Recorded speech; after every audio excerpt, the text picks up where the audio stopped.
perguntar assim, mas, e Antônio, e como eu avalio se eu líder, sou um bom líder na fazenda? Pela variação do cumprimento do teu planejamento. Esse é o ponto.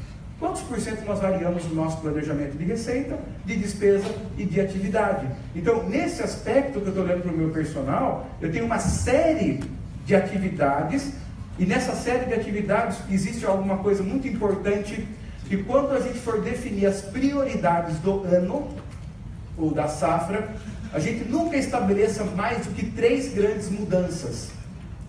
3 é um número que é possível executar dentro da fazenda. Quando a mudança precisa ser muito grande, ou seja, eu preciso mudar mais do que 3 grandes elementos dentro da fazenda, dificilmente eu vou ter foco. Então, esse ano eu vou resolver o problema número 1, que é o problema ligado à baixa fertilidade do setor 1 ou do setor 2. Esse ano eu vou resolver o problema que eu tenho de falta ou de dificuldade com números. Então, assim, todo ano você define 3 grandes prioridades. Vocês lembram quantos anos eu preciso para transformar uma fazenda? São 4 anos. Ora, se cada ano eu definir 3 grandes prioridades, ao longo de 4 anos eu tive 12 grandes frentes atendidas no meu plano plurianual. E quando eu defino essas 3 grandes frentes de trabalho, e a dificuldade não é definir a frente, é abrir mão das outras que também são relevantes, concorda comigo? A dificuldade não é eleger o que você quer fazer, eleger aquilo que você vai deixar de fazer, porque o caixa normalmente não sustenta tudo aquilo que nós gostaríamos que fosse feito, e você precisa ter uma eleição daquilo que impacta na lotação e no GMD, ok? Quando eu definir o que eu tenho que acontecer no ano, eu distribuo no trimestre, e naturalmente no trimestre eu coloco no mês, a prioridade do mês, e aí esse mês é distribuído em 4 semanas. Por quê? Porque a semana, naturalmente, muitas vezes chove, eu não cumpro a tarefa da semana, e eu vou acumulando e vou manejando as tarefas dentro das semanas. Agora eu pergunto para vocês, se o líder principal estiver dentro da lama do operacional, ele vai conseguir fazer esse tipo de gestão? Uma pergunta para vocês. Se ele tiver que 100% das vezes fazer todas as cotações, acompanhar todos os serviços, definir tudo o que está acontecendo, ele vai conseguir ter tempo e ter energia para ter essa visão? Uma pergunta que eu tenho para vocês. Entende a importância de se construir e se confiar num time para que você muitas vezes esteja 100% dentro da fazenda e muitas vezes você vai estar 100% fora, mas pensando na fazenda, pensando no futuro da fazenda e elegendo como essa fazenda vai estar daqui 3 ou 4 anos. A gente acompanha processos e sempre a parte fácil é a parte da empresa de consultoria, essa é a parte fácil, a parte difícil é de vocês, que executa, que financia, que corre o risco, tá certo? A nossa parte é sempre, eu reconheço isso, é simples, e eu percebo que a grande diferença entre as fazendas com êxito e as fazendas que não conquistam êxito é o envolvimento pessoal e a vontade de fazer do dono. E não de delegar tudo, muitas vezes de assumir para si a grande responsabilidade. Eu faço 2 perguntas quando eu chego na fazenda. Uma delas é: quem é o principal responsável pelo lucro da fazenda? Tem 2 respostas básicas. Aqui é todo mundo, aqui é uma família, e toda vez que alguém responde que aqui é todo mundo, que aqui é uma família, eu fico preocupado. E tem uma outra resposta que a pessoa fala assim: Antônio, eu sou o dono, eu sou a dona, se tem algum que é o principal responsável, só pode ser eu. Aí eu vou perguntar para o gerente, quem é o principal responsável? Ele fala: eu sou gerente, só pode ser eu. Aí eu vou falar para o encarregado de pecuária, ele fala assim: eu cuido do gado, só pode ser eu.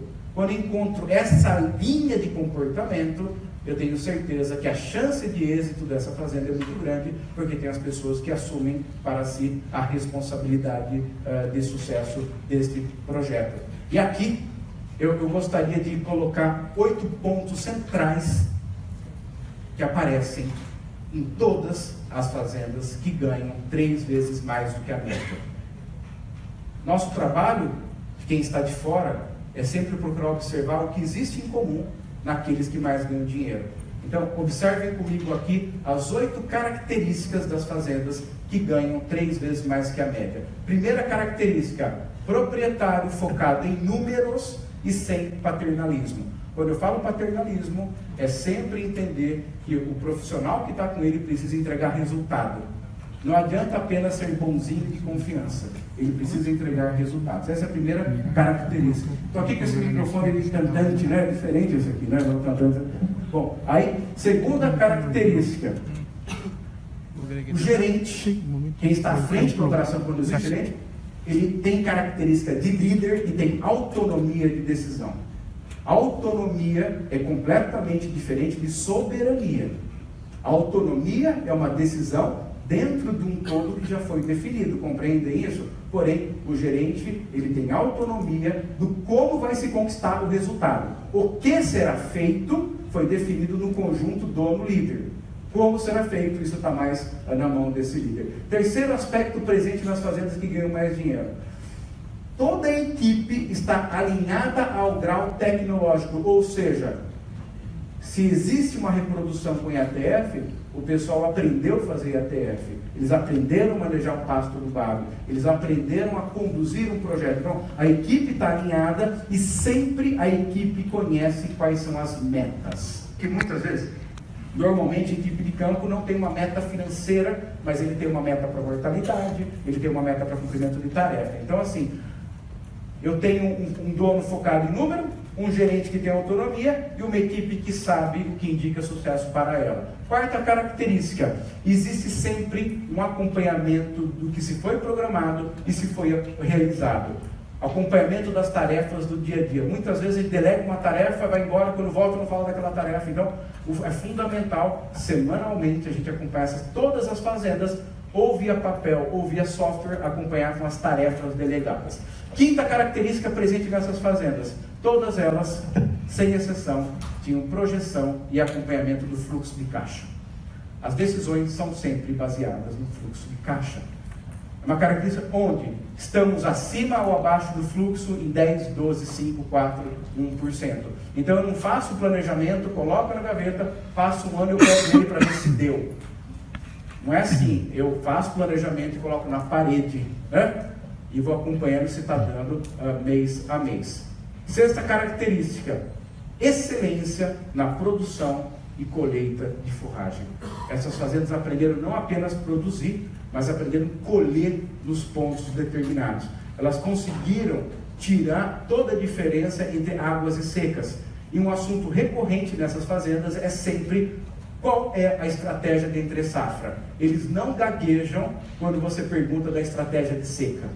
Sempre a estratégia de seca é respondida muito rapidamente, porque existe uma estratégia de seca muito bem elaborada para essa fazenda. Sétima característica, são fazendas que evitam gastos não produtivos. São fundamentalistas na economia daquilo que não aumenta ganho de peso, que não aumenta a lotação. Então eles aprenderam que se eu conseguir ter uma boa infraestrutura feita uma única vez, eu consigo ter uma melhor relação, número de animais e pessoas que trabalham na fazenda, e com isso, mesmo pagando melhor para a minha equipe, eu tenho um menor custo de mão de obra por cabeça mês. Ok? Então, gasta bem. E aí, a oitava e principal característica é: aprende com seus resultados e busca uma evolução constante. Fazem parte de uma sociedade secreta que eu chamo sociedade secreta dos insatisfeitos. Quem está aqui hoje também faz parte da sociedade secreta dos insatisfeitos. Ninguém fica 2 dias num congresso como esse se não for insatisfeito, se não quiser mais. Então, a oitava característica, todos que estão aqui hoje têm, que é uma plena insatisfação, uma insatisfação positiva, que eu chamo, que é a insatisfação do querer mais. Porque, gente, não tem caminho curto para o sucesso, não tem caminho rápido, não tem caminho fácil. Alguém concorda comigo que não tem? Não tem caminho. A gente, como consultor, quer achar os 7 passos para o sucesso da fazenda, né? Eu não estou falando que aqui são 8 passos, estou falando que são 8 elementos que estiveram presentes. Mas não significa que todos eles obrigatoriamente vão servir para você nessa ordem. Até porque a questão não é saber fazer, a questão é fazer. Esses dias eu estava brincando até, se a gente encontrar uma pessoa gordinha na rua e perguntar para ela o que tem que fazer para emagrecer, ela vai responder? Vai ou não vai? Vai falar de todas as dietas possíveis, não é? Mas por que ela continua gorda? Então a questão não é saber, a questão é fazer. Essa que é a grande questão. E para encerrar, para cumprir meu tempo, tudo que pode ser medido pode ser melhorado. E as instâncias são tão lucrativas quanto decidem ser. Ok? Gente, muito obrigado pelo carinho, pela oportunidade, né? E aí a gente vai ficar para as palestras. E muito sucesso e muitas graças.